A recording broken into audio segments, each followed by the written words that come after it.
Hello guys. Okay, so ngayon ang discussion naman natin is about area of closed traverse. So, ayun no, last time, 'di ba? Ano yung mga pinag-usapan natin? Kung paano i-close correctly yung traverse natin no once na mayroon siyang linear error of closure. So, napag-aralan na natin no yung mga different ways to adjust no yung mga length and bearing natin. And then also napag-usapan na rin natin no yung pagkuha or pag-gather ng data no ng mga missing data natin no sa omitted measurement. So once na makumpleto na natin no lahat ng length and bearing for a specific closed traverse. So one thing na gusto nating gawin is kunin yung area nito. So ngayon, ang ipe-present ko sa inyo class is yung 4 different ways ng pagkuha ng area. Okay? So kung ano-ano sila, so ito 'yon. Bigyan ko kayo ng overview. So number 1, area by triangles. Okay? So pwede natin gamitin 'yan. And the next is area by coordinates. Okay. So itong dalawang to class parang nanggaling na lang naman to sa sa mathematics. So kung nadaanan na 'yan sa math, madali na lang siya dito. I-recall na lang natin. So ito yung pang surveying class, yung 3 and 4.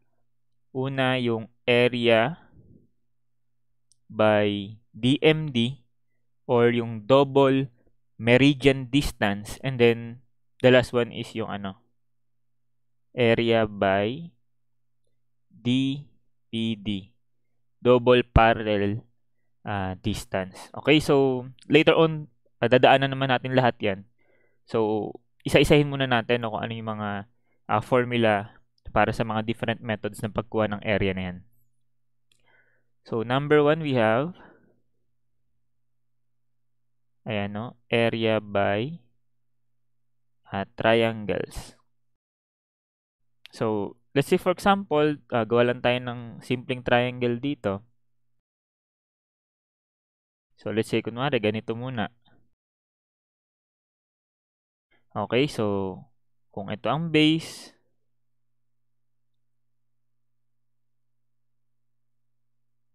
so ito naman yung height niya, yung perpendicular sa kanya. So ito yung height. So we know one way to solve for the area by triangle is yun nga, that yung area ay equal sa 1/2 base times the height. Okay, so hindi na natin elaborate. So ano pang next? What if ito naman yung given sa triangle? Kunwari, ayan. So let's say, given yung isang side, A, saka isa pang side, B. Tapos given yung included angle, theta. So kung yan ang given class, that the area is paano kukunin? E di 1/2 AB sine of theta naman. Okay, so ayan.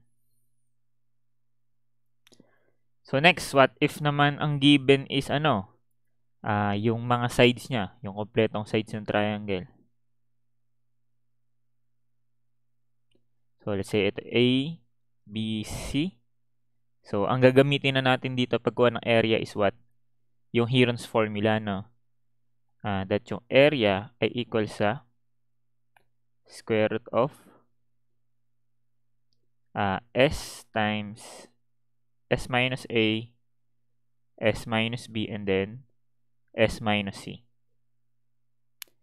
So, yun lang yan class, no? Very basic. Nadaanan mo naman na yan sa mathematics. So, ano yung S? S is the semi-perimeter, no? That is A plus B, then plus C, divided by 2. So, ganun lang siya kasimple ngayon. Para mas maano natin siya, edi apply na agad natin sa ating sample problem.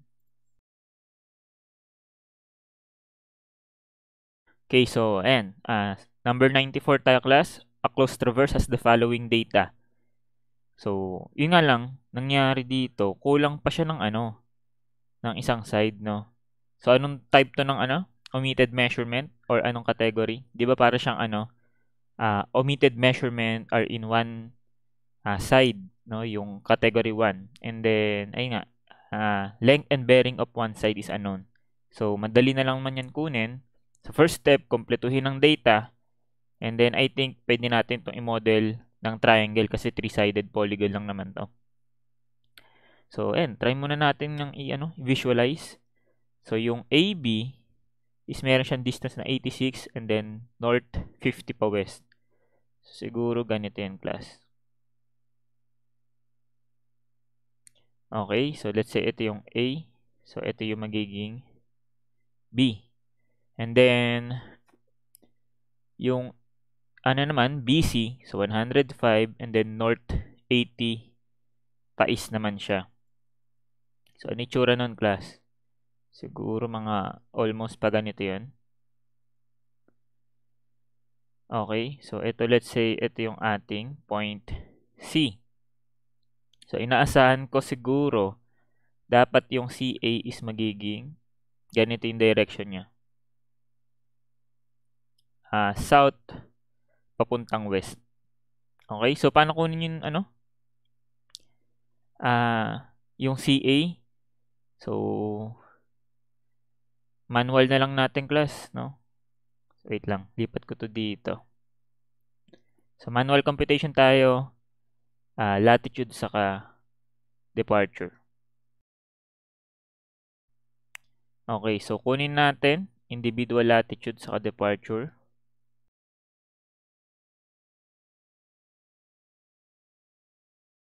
Okay, so lagay muna natin yung sign. So, latitude nito, positive, positive ito. Departure, negative, positive. So, ayun, paki-fill up na lang, class, yung table.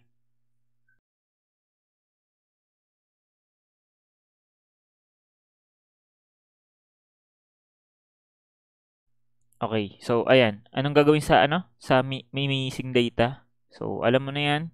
Lalagay mo dito yung latitude niya is unknown, dito departure niya is unknown. Okay, so anong step na gagawin? Dapat summation ng latitude equals 0. So, sum natin sila. So, ilan 'yan?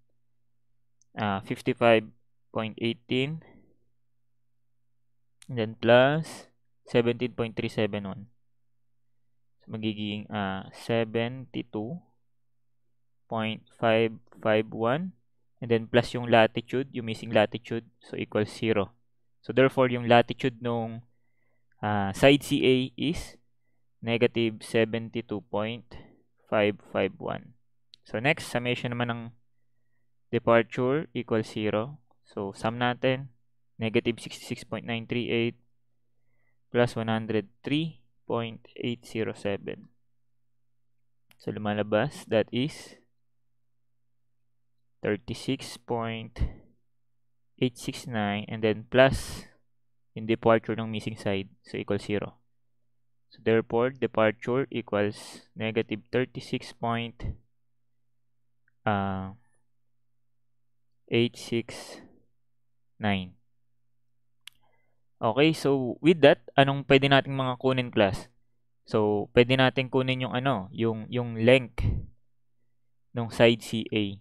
So, that is equivalent sa square root of latitude squared plus departure squared. Okay, so hindi ko na input ilan yung lalabas dyan, class. So, lumalabas that is 81.38 and then meters. So, pwede rin natin, class, kunin yung bearing kung gusto natin.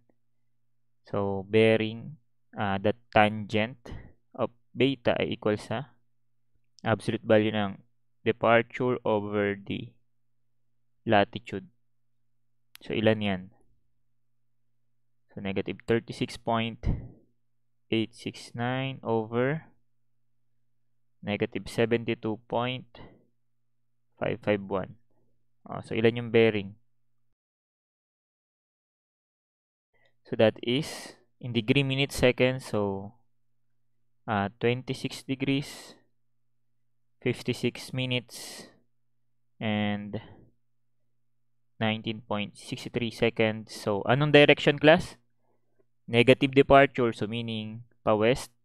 Negative latitude, so meaning pa-south. So, south and then west. Okay, so which is what? So, tutugma siya dito sa ano natin, no? Sa drawing natin dito. So, copy ko nga, move ko nga to.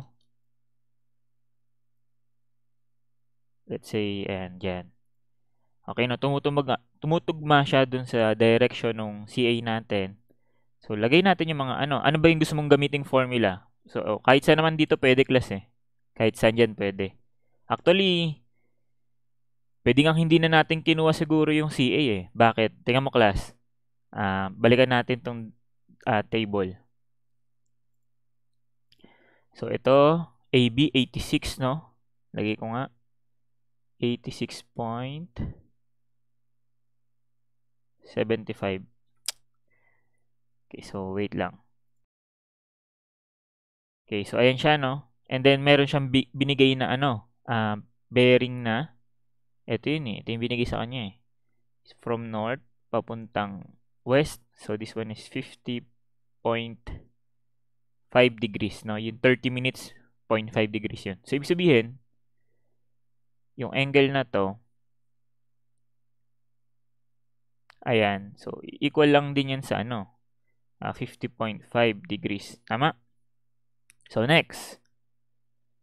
Oh, yung BC. Anong binigay? Diba, ito is 105.25. And then, may binigay na bearing na. Ito. 80 degree, 30 minutes. So, that is 80.5 degrees. So, from that case nga, kaya mo nang sabihin na kahit hindi mo kinukuha ang CA, which is kinuha na rin naman natin, masasolve natin yung area. By what? Ito gamit itong 1/2 AB sin theta. So, given two sides and then yung included angle.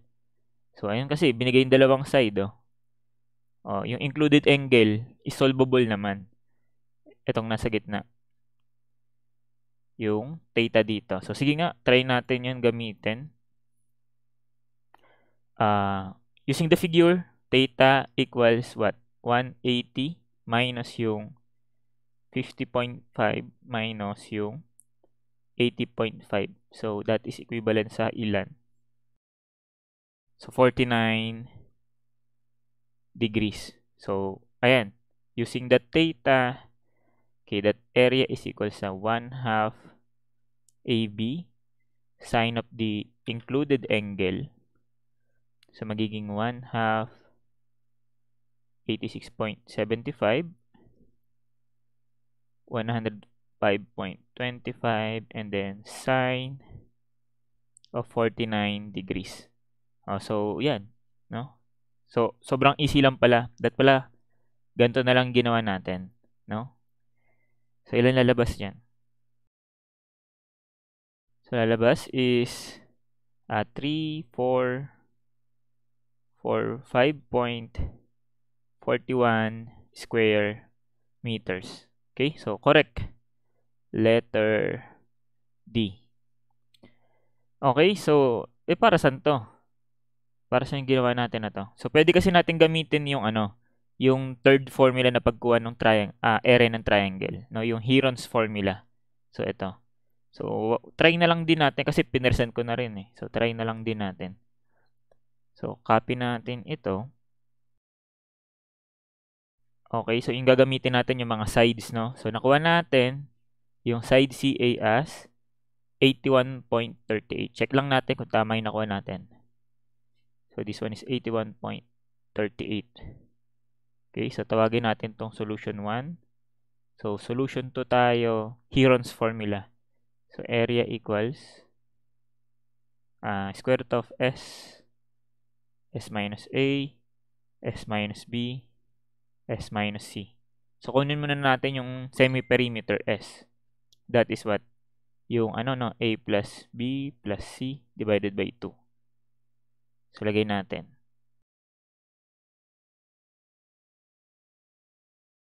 So, S now equals.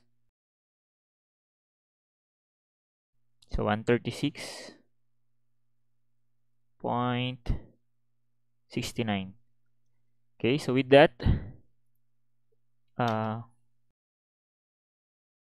kunin na natin yung area. So, area equals, yun nga lang, makikita mo na yung disadvantage niya. Mahaba siyang i-input. Pero, yun kasi yun. No? Paano kung walang binigay ng mga angle? Ito kasi may angle eh. Kaya ang bilis lang. So, just in case lang na puro sides lang yung given. So, at least alam mo kung paano mag-solve ng area. So, lagay natin siya. 136.69 times 136.69 minus yung A. Okay, so continue lang.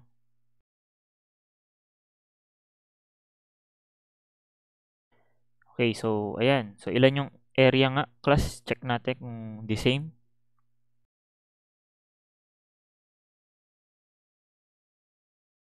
Okay, so lumabas sa calculator is 3445.37 and then square meters.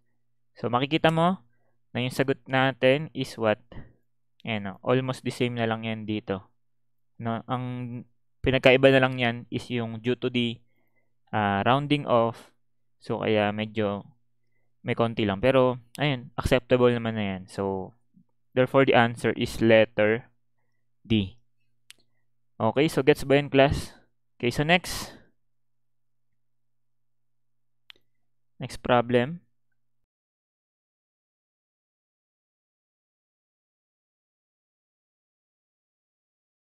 Okay, so ayun, number 95 tayo, class.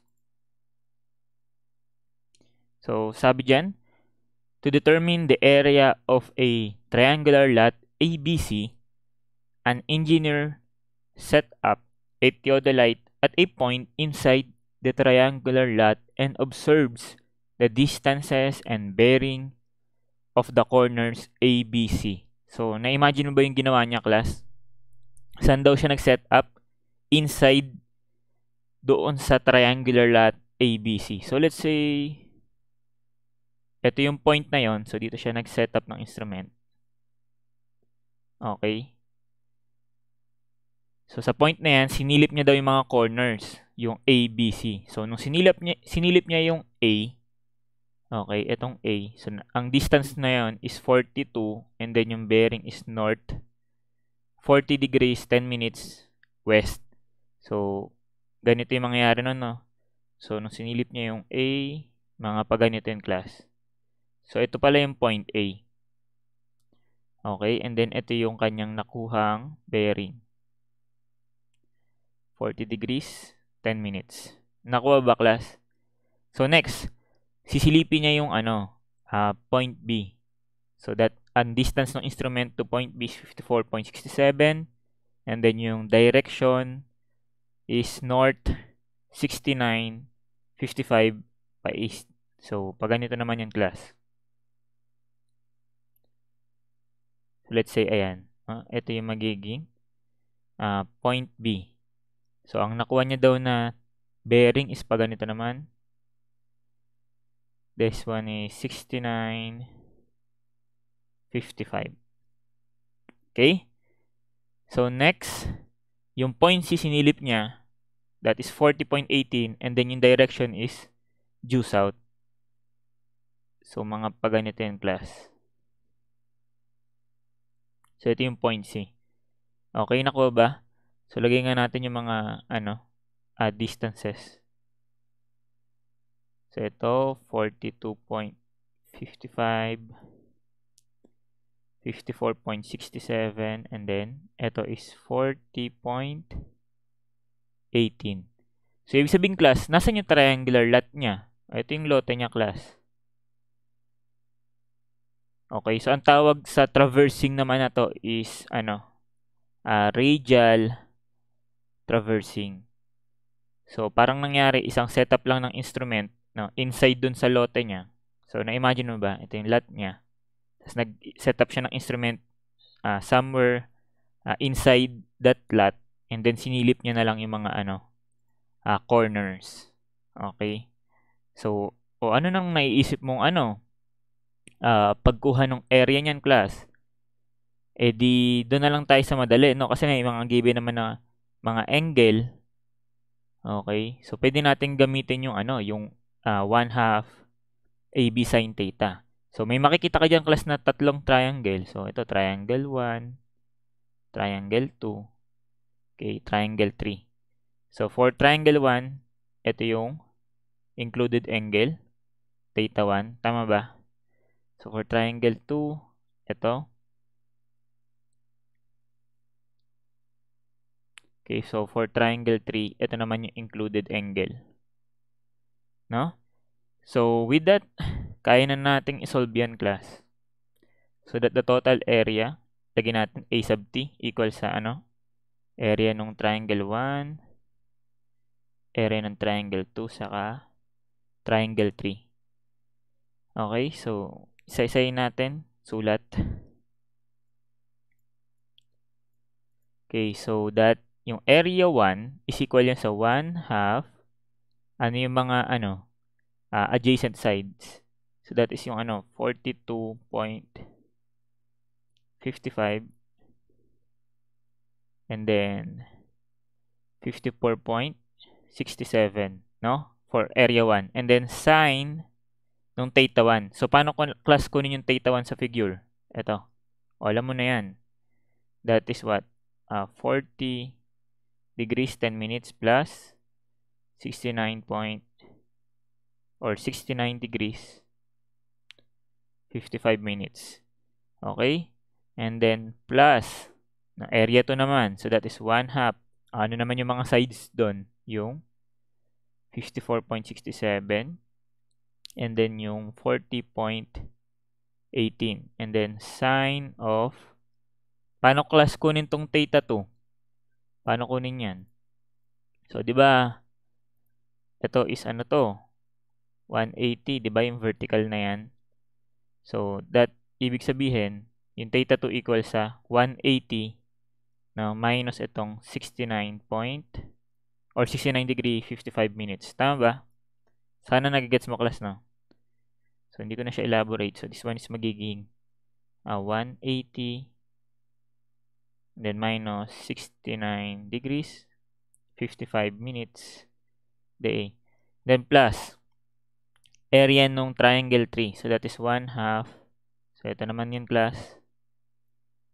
So, ano yung mga sides? So, 42.55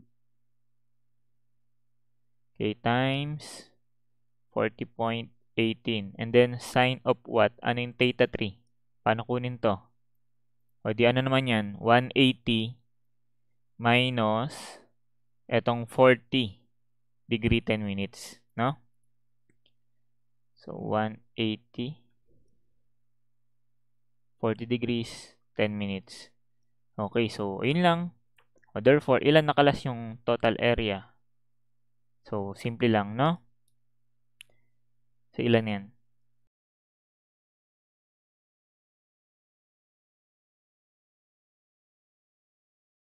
Okay, so lumabas sa calculator ko, this one is equal sa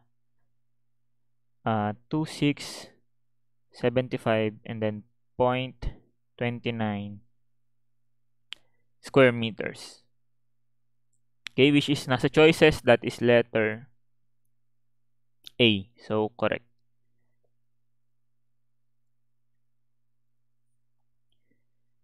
Okay, so I think in class, ganyan na yung area by triangle. So, madali lang siya.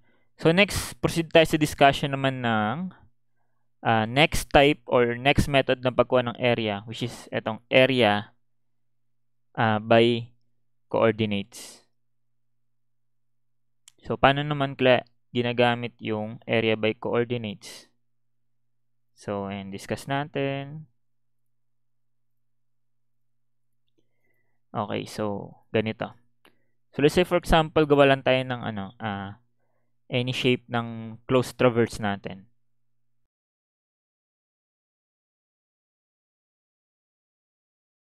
Okay? So, ayan siya, no? So, ang gagawin lang natin dito by coordinates, ibig sabihin, parang ita-transfer natin, no, yung drawing natin doon sa Cartesian plane. So, kahit pa paanong transfer, bahala ka dun class. So, let's say, halimbawa, nung tinransfer mo siya, ito yung lumalabas na y-axis, and then ito yung x-axis. Okay? So, therefore, yung mga points is magkakaroon sila ng coordinates nila, no? So, again, it's up to you kung sino yung gusto mong maging starting point, okay, dun sa sa traverse. Pero kailangan class, ang mahalaga dito, yung arrangement mo ng pagpili ng points is sunod-sunod. So, halimbawa, gusto mo ito naman yung typical yung clockwise rotation. So, pwede mo siyang simulan dito. So, tatawagin mo yung point x1, y1. So, therefore, ito yung magiging next point. x2, y2. Ito magiging x3, y3, and then x4, y4. So, mahalaga class na sunod-sunod yung pagpili mo ng points. Okay, so, given yung mga coordinates nila, di paano kunin yung area? So, ito lang yun class. So, marirecall mo ulit gamit yung determinant. Okay, that the area ng polygon natin ay equal sa 1/2 times yung determinant niyan. In determinant form. So, paano nga yun class? Di ba ganito gagawin natin? Lagyan mo dyan x1, dito y1, so x2, y2, x3, y3, x4, y4. And then, dagdag natin yung x1, y1. Tama? So, paano yung gagawin dyan class? Paano yung sa determinant? So, yung mga diagonals natin na pa ganito, okay, plus yan, no? Kunin natin yung product niyan and then positive sila. So, pa-plus natin silang lahat. Okay, and then yung pakabilang diagonals naman, pag ganito. So, ito naman is negative. So, ima-minus naman natin sila. Okay, so pagkasama-samahin lang natin yung mga products niyan, and then times 1/2, yun na yung area. Pero class, may makukuha kasi dito na sometimes na negative na value. So, kasi wala naman negative na area. So, lagay na lang natin dito, plus or minus. Okay? So, yun na yung class, no? Pwede na natin kunin yung area ng ating closed traverse using itong area by coordinates. So, ito class, tinatawag to class as pwedeng shoelace formula. Para lang mali mo, tumabas sa sa tanong sa board exam, no? Naka-concept siya. So, tinatanong anong tawag sa formula. So, at least, familiar ka lang. Or, pwede rin class tawagin ito, Gauss area formula. Or, surveyor's formula. So, ayan, parang trivia lang yan. Okay, so, ngayon, ang question, paano kunin yung coordinates? No? Paano kunin yung coordinates? E di kung halimbawa, ito yung x1, y1. So, paano kukunin yung x2? Eh, di ba, yung line na yan is meron siyang latitude sa departure. So, ito yung departure niya. Ito yung latitude niya. Tama? So, ibig sabihin, no, yung x2 ay equal saan? No, itong x2 equal saan yan? Eh, di dun sa previous line na x1 and then plus yung departure. Okay? So, para naman sa y coordinate niya, yung y2. So, paano kukunin yun? O equal naman yun sa previous point ng line na yun, y1. y1 and then plus yung latitude. Okay, so ganun lang kumuha class ng mga coordinates. Kapag mga x-coordinate, plus lang tayo ng plus ng departure. Kapag y-coordinate, so latitude naman ng latitude. So, ganun na rin dito, class. Previous plus departure, previous plus latitude. Okay, so gets ba yun, mga sirs? So, again, start na tayo sa discussion ng neto. Neto, using yung ating sample problem. Okay, so ba't lumayo to? Okay, so kopyahin ko lang.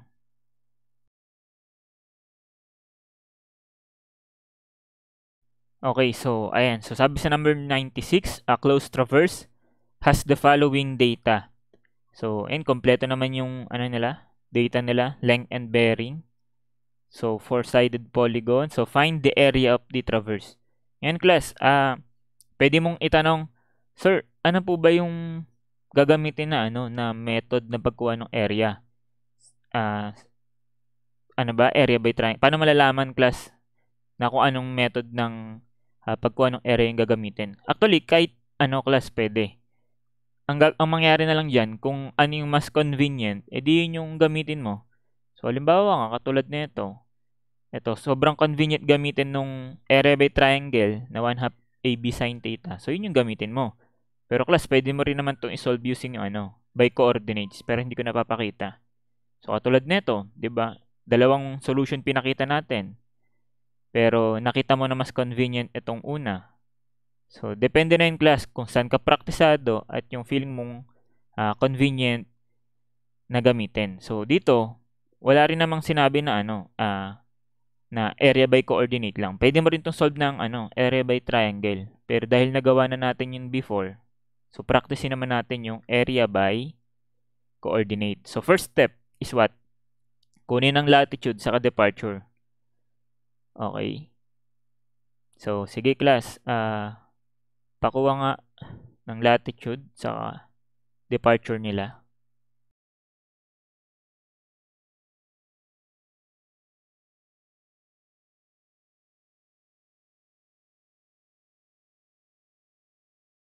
Okay, so ayun na class, no, pa-verify na lang kung tama yung mga latitude sa departure na nakuha ko. So, bago tayo magsimula class, practice muna tayo mag-plot. So, plot natin yung traverse. So, una, AB, 56, north, 30 degrees, and then pa-east. So, let's say ito yung point A. So, north, 30, mga paganito yan. Okay, let's say ito yung B. Okay? So, baba ko lang itong konti. So, next, BC. So, 47, and then north, 75 pa west. So, mga paganito yan. So, ito yung magiging C. Next, CD. So, 85.7, south pa west. South 45. So, mga paganito yan. Okay, so ito yung D. Okay, next, yung DA, 78, and then south 89 pa east. So, almost na siya, no? Horizontal. So, let's say ito yan. Okay? So, nag-gets nyo ba yung figure ko, class? Ngayon, saan mo ngayon ilalagay yung yung axis, x and y axis? Kasi dito, kailangan siyang merong ganun eh. Para yun yung basis mo, no, ng pagkukuhaan ng coordinate. So, kadalasan yan, class, pwede na nating gamiting origin, always yung first point. No? So, pwede kasi, gusto mo dito sa D, dito ka maglagay ng x and y axis. Pero kasi baka mahirapan ka pang i-convert yung mga points or kunin yung mga coordinates nila. So, ang practice dito, class, ang ginagawang x and y axis or yung origin natin is yung first point. So, let's say itong point A. So, dito tayo maglalagay ng axis natin. So, ito yung magiging x-axis. Ito yung y-axis. Okay? So, ibig sabihin, lumalabas, no, that yung coordinate ng point A ay 0, 0. Okay? So, yun na, pakitandaan na lang na yung first point serves as the origin. Okay? Next, paano kukunin yung sa B? Paano kukunin yung coordinate niyan? So, previously, na-discuss na natin yon. Para makuha ang coordinate ng succeeding line or succeeding points, so that is just equal sa x coordinate nung previous point and then plus yung departure nung line na yun. Para naman sa y, so y coordinate nung previous plus yung latitude niya. Okay, gets ba yan? So, ganito.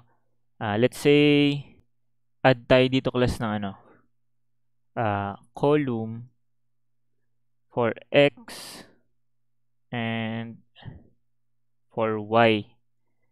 Okay? So, anong gagawin? So, lalagay natin dyan class yung mga coordinates nila. So, wait lang.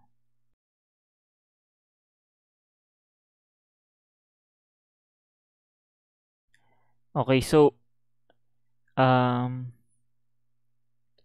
paano ba? Let's say, pangalan natin ito class ng parang mangyari kasi, itong unang row na to is for point A, ito for point B, C, and then for D. Okay? Kita pa ba? Okay, no? So, sabi natin, di ba, yung point A natin is mag-serve siya as origin. So, no worry, 0, 0. Okay, paano naman yung sa B? So, paano makuha yung sa B? So, di ba, para makuha yan, tingin ka sa figure class. So, sabi natin, yung x niyan, so, burahin ko nga. Okay, so let's say, ito, no, yung x na ito, nung point B na to is equal sa x coordinate nung previous, yung 0, then plus yung, class? Departure. Kaninong departure ba yung ipa-plus mo? Kaninong departure ito? Di ba kay AB yan? So, therefore, plus departure ni AB. So, kung babalik tayo dito sa table, so that is x coordinate ng previous plus yung departure nung AB. So, parang 0 plus ito. Okay, so plus 28.676 o di 28.676. So, ganun na rin class yung yung y coordinate niya. So, previous coordinate nung line na yon, and then plus yung latitude naman niya. Ito. Okay, tama ba? So, kung babalik tayo sa figure sa baba, kaninong latitude ba ipa-plus mo? So, 0 plus latitude nung line AB, di ba? So, ayun. So, plus 48.682 o di 48.682. So, yun na yung coordinate niya. So, lagyan muna natin. Coordinate ng point B is 28.676 and then 48.682. O, paano naman yung sa C class? O, paano yung coordinate niyang sa C? O, di ganun ulit. Balik tayo sa table. Practice lang muna. So, previous point, 28.676. Ano yung ipa-plus mo? This one plus yung departure nung line na yun, no? Nung BC, which is itong 46.277. So, negative yon, so minus 46.277. So, ilan yung lalabas dyan, class? So, this one's magiging 17 point, or negative. Kailangan yung sign. Okay, negative 17.601. Okay, so lagay na natin yan dito. Negative 17.601, which is correct naman, no? Kasi with reference sa y-axis niya, nasa left side na siya. So, tama, negative na yung x. O, how about yung yung y? So, previous point, 48.682. Okay, plus yung latitude naman na to. Okay, so, ayan. Plus 11.968. So, ilan yan? So, 60.65. Okay, so therefore, y-coordinate 60.65. Okay, so nakikita mo na class yung disadvantage ng method na to. Ang disadvantage niya, kailangan mong kunin yung mga latitude sa departure. Tapos, i-convert pa ito into its equivalent x and y coordinate. So, sige class. Sa last, na tayo, point naman na tayo. So, ilan ang x and y coordinate niyan? So, sige nga class. Hindi ko nasusulat yung formula. Anong gagawin? Para sa x, that is yung previous na negative 17.601 plus yung departure na negative 61.126. So, lumalabas dito. Negative 78.727. Okay, sa next, sa y. So, previous 60.65 plus yung, latitude ng line CD. So, plus negative 60.068.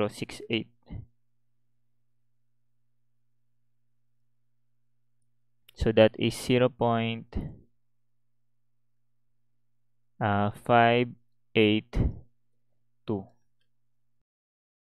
Okay? So, lagay natin yan dito. Negative 78.727 and then 0.582. Okay? Ngayon, paano mo i-counter check class kung tama yung mga coordinates na nalagay mo? So, kailangan, pag binalik mo yan sa A, so, di ba, from D, pupuntang A. So, anong gagawin? Ito naman yung ipa-plus mo class. No? So, tingin sa table class. Kailangan pag bumalik sa A, so, 78 plus itong departure, kailangan magiging 0, di ba? So, tama naman, no? Mag-almost 0 yan. Next is, para sa y naman, so, y niya, no? Y nito, okay, plus yung, ayan, no? Latitude ng line DA. Okay? So, y niya, 0.582. Okay, plus yung latitude ng line DA. Almost the same na rounding up na lang naman yung niyan, pinagkaiba niyan. So, pag pinag-plus, dapat magiging 0. Okay, so magiging 0. So, which is, ayan, correct naman. So, yun lang, para ma-counter check natin. After that, pwede na nating ma-solve yung area using coordinate. So, let's say ito yung ating 0.1, 2, 3, 4. So, sabi ko, class, mahalaga yung pagkakasunod-sunod. Hindi pwedeng mag-assign lang ng ng mga points. So, kailangan it's either clockwise or counterclockwise. So, kung ilalagay ko yan dito sa formula, ano yung formula kanina? So, copy nga natin. Ito yung ating formula. So, copy lang natin, no? So, ayan. Area equals plus or minus 1/2 of, so ano yung x1, y1? So, 0, 0. x2, y2. So, 28.676. 48.682. Ilan yung x3, y3? So, negative 17.601. 60.65. x4, y4. negative 78.727, 0.582. And then, add natin yung x1, y1 na 0, 0. Okay, so anong gagawin? So, mga diagonals, multiply, and then positive.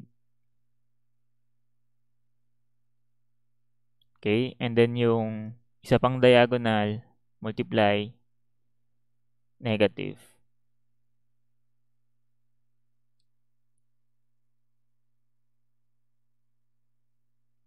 Okay, so sulat natin. Sulat ko pa ba ng buo yan, class? Sige. Okay, so area equals plus or minus 1/2. O, doon muna tayo sa mga plus. O, that is 0 times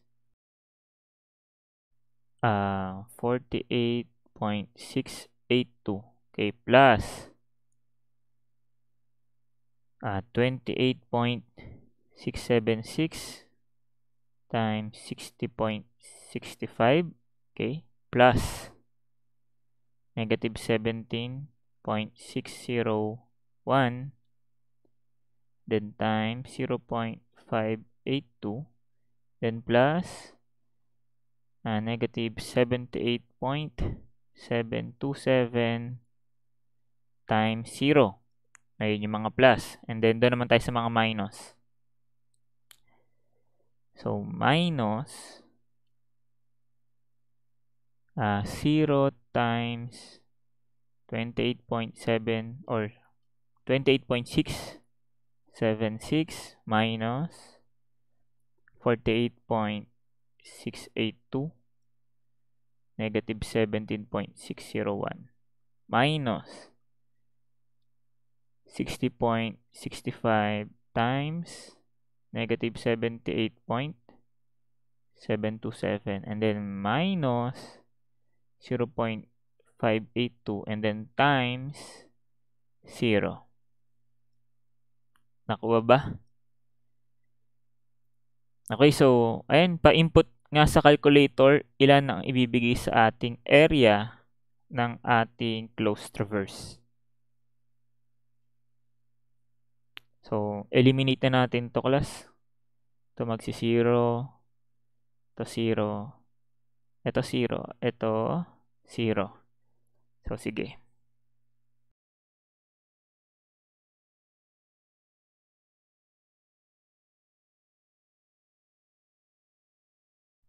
Okay, so lumabas sa calculator ko, this one equals 3,680.3 and then, anong unit niyan, class? Naka-meters, no? So, square meters. Okay, so check nga natin kung tugma. Nasa choices ba? Okay, so nasa choices. So, letter C. So, correct. Okay, so, ayun class, yan lang yung sample problem natin for this method of determination ng area. Since parang hindi na rin naman natin siya masyadong i-apply kasi kung mapansin mo, yun nga, matrabaho, kunin mo yung latitude sa departure, tapos kunin mo pa yung x and y coordinates ng mga points. So, pag nagkamali ka kasi ng pagko-convert, no? So, let's say, tama ka na pagkuha ng latitude sa departure, pero nagkamali ka sa pagko-convert neto sa x and y coordinate. So, pag mali na yung class, o di magkakamali ka na dito. Ano pa yung pwedeng source ng error? So, kasi mahalaga nga yung yung arrangement. So, kung ito yung starting point and then counterclockwise mo gusto, so pag ganito mo, kukunin yung mga points. So, 1, 2, 3, 4. O di ka, pwede namang class, clockwise. Pag ganito, class. So, mahalaga, class, magkakasunod. So, again, pag hindi mo nagawa yun, nagmamadali ka, mali na naman tayo dito. At the same time, ayun nga kasi, ito, ang trabaho pa nito, no? So, medyo nakakahilo siya. Pero, again, pinresent ko yan just in case, sa tingin mo, halimbawa, ikaw yung taong convenient sa ganyang method. So, okay lang naman. Makukuha natin yung correct answer. Okay. So, sa next videos natin, no, ang pag-uusapan naman natin is yung remaining two methods ng pagkuha ng area ng closed traverse, which is area by DMD saka area by DPD. So dito class, kailangan magaling kang kumuha ng latitude saka departure para hindi tayo magkamali dito. Okay, ang kinaiba niya lang dito, no, kasi may latitude saka departure din eh. Mas simple siya. So mas simple siyang i-conduct, and then mas less yung siguro yung error kasi madali lang siya sundan. So anyways, ayun, sa next video na natin siya pag-usapan. So I hope na-gets niyo yung discussion. So ayun, so thank you guys for watching. So see you next time.